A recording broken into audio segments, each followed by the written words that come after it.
There's an old saying that goes, there's no such thing as free lunch, meaning you can never truly get something for nothing. Few things exemplify this better than the rise of mobile and freemium or free-to-play gaming. With deceptive in-app purchases and scarily addictive mechanics, supposedly free-to-play games are designed to keep you hooked and spending. Unfortunately for younger gamers as well as their parents, this can often lead to some pretty poor decision making. The families of these gamer kids felt the full force of the freemium trap and paid the price in more than one way. Oh, and get some pillows ready, because the price tag attached to the number 1 entry will leave your jaw on the floor. Number 10.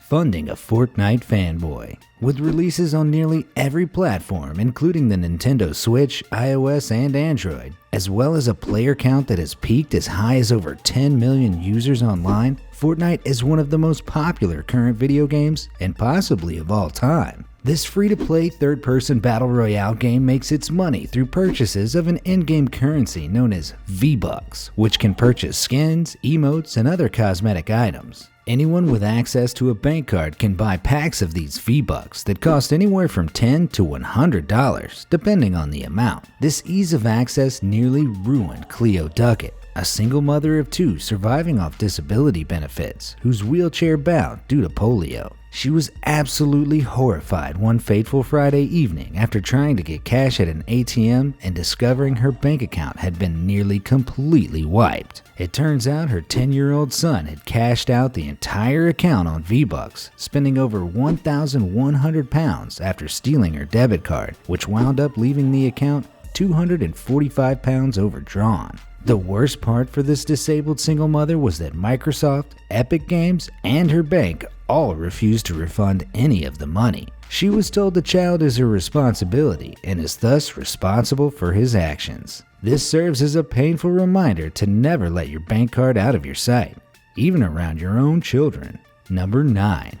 Clash of Clans. Clash of Clans is another free-to-play behemoth that boasts over 100 million unique players per day with $10 million a month in revenue. Paula Marner was shocked when her twin 7-year-old boys rapidly racked up a $3,000 bill playing what she thought was a free game on the family's iPad. Paula had a rule with her sons to never download any apps without permission to help avoid this sort of thing from happening. The thing was, the boys hadn't downloaded anything extra at all. While playing a free game their mom had allowed them to download, the two were introduced to the world of in-app purchases. In-app purchases are the cornerstone of freemium gaming, coming in the form of reward packages, removing ads, and all kinds of other methods designed to entice consumers to expand their free game. These so-called microtransactions can quickly balloon, and users can end up racking up some serious bills. Thankfully, Paula Marner ended up being one of the luckier people in this list, with Apple ultimately refunding her $3,000, although she has vocally advocated that Apple crack down on developers who target children. Number 8. Call the cops. My kid's a criminal. 13-year-old Cameron Cresson racked up a 3,700-pound bill during a shopping spree of over 300 separate in-app purchases on the family's iPad through games like Plants vs. Zombies and Hungry Shark. He expected to get in trouble after his dad discovered the bill, but what he wasn't expecting was for his father Doug to file an official police complaint against him for fraud. But Doug wasn't trying to get his son arrested. As a police officer himself, he could have easily taken care of that. Apple had so far refused to refund his money, pointing to basic parental responsibility and the fact that iPads use passwords to prevent accidental or unwanted downloads. By filing a police complaint against his son, Doug received a crime reference number to use in helping him report the charges as fraudulent. He figured by reporting the charges as fraudulent, he would have been able to get his credit card company to refund his money when Apple had refused to do so. But he still never got his money back, despite the fact there were no indications in the game that he was being charged for the clicks. What's shocking is Cameron could in theory end up with a criminal record, as he is over the age of 10. Regardless, cases like Cameron's ended up serving as a catalyst for investigations by the UK's Office of Fair Trading and even multiple class action lawsuits against Apple, leading to settlements as high as $100 million. Number 7. T-Wrecked. Mohammed Shuga, a proud father and small business owner, was taken completely off guard when his bank card was unexpectedly declined while attempting to pay one of his suppliers. He did what any of us would do and called his bank's fraud department, who then proceeded to inform him of a series of 60 separate iTunes payments made during a single week. Upon some further investigation, he discovered his 7-year-old son Faisal had run up a 3,911-pound iTunes bill over the course of a 5-day period while playing the mobile game Jurassic World, spending as much as 1,500 pounds in a single hour. Mohammed had never given his son his password, figuring the child must have watched him enter it at some point. Unfortunately for Mohammed, Apple ultimately never ended up refunding his account, leaving him stuck footing the nearly 4,000-pound debt. Apple's only recommendation is that parents disable in-app purchases to prevent these sorts of things from happening. Number 6. Bending the rules. Despite Roy Dobson's attempts to only allow his son to play video games on weekends, he was horrified after discovering his 11-year-old son Alfie had accrued a sizable 6,000-pound iTunes bill through in-app purchases over the span of only 2 weekends. By having Roy's credit card tied to the family iTunes account, Alfie was able to rapidly run up the balance by buying packs of virtual currency in increments of 99 pounds over 50 times. There were some buying blitzes where he would spend 700 pounds in under 5 minutes and 1,100 pounds in only half an hour. The child said that the game was so good that he was unable to stop, thinking he had only clicked the button a few times. Thankfully for Alfie, Roy, and the rest of the Dobson family, Apple ended up understanding the mistake and refunding their money, helping to avert what could have been a devastating situation for the family.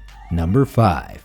FIFA Frenzy. Trusting his child, Lance Perkins had given his 17-year-old son a credit card to help make purchases for the family's convenience store, as well as any potential emergencies that may come up. He was absolutely floored when he discovered that his son had used the credit card to spend nearly $8,000 on his Xbox for the then latest installment in the FIFA franchise. His son claimed that it was a one-time fee for the game, which is one of the most low-effort excuses I've heard in a while. The highest in-game purchase available only cost $99, meaning his son would have had to rack up over 70 of the most expensive possible transactions to accumulate such a massive bill. It seems this was an instance of a child taking advantage of a technologically illiterate parent to excuse their poor behavior. Unfortunately for Lance, neither his credit card company or Microsoft appeared to be willing to budge on the debt, leaving him fresh out of luck and pocket. Number 4. A 21st century addiction.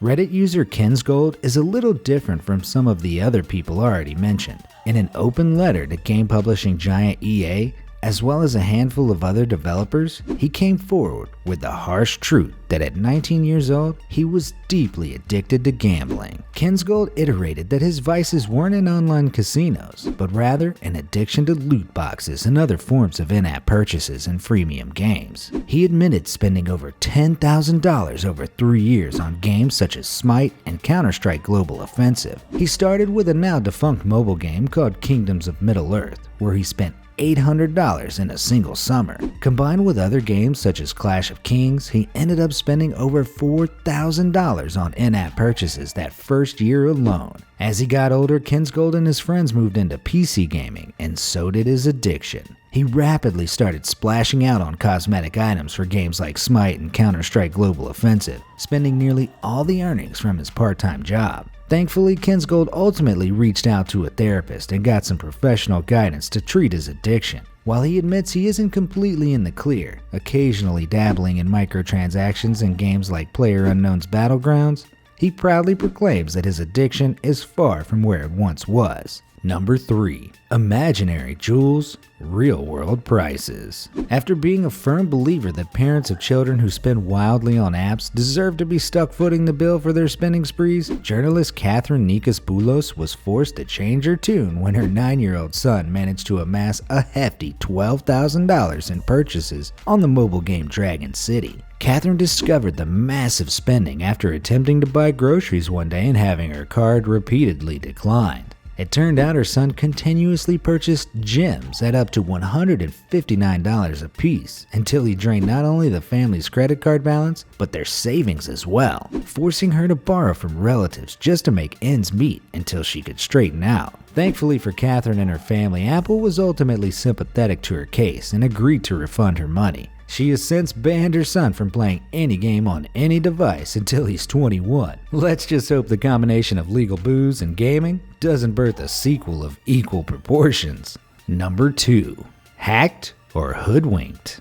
A Chinese mother couldn't believe it when she visited the bank to handle some business and discovered her once sizable balance had vanished. At first, she thought her card may have been stolen, but it turned out her 11-year-old son had amassed an incredible $14,900 bill in a single month on the QQ gaming platform during their summer holidays in Shenzhen. She's not sure how the child gained access to her debit card in the first place in order to link it to his account to make the purchases. She claims that a hacker may have commandeered the account and manipulated her son to make the purchases. She has since reached out to Tencent, owners of QQ, in an attempt to get a refund, but has yet to hear anything back from them. Number 1.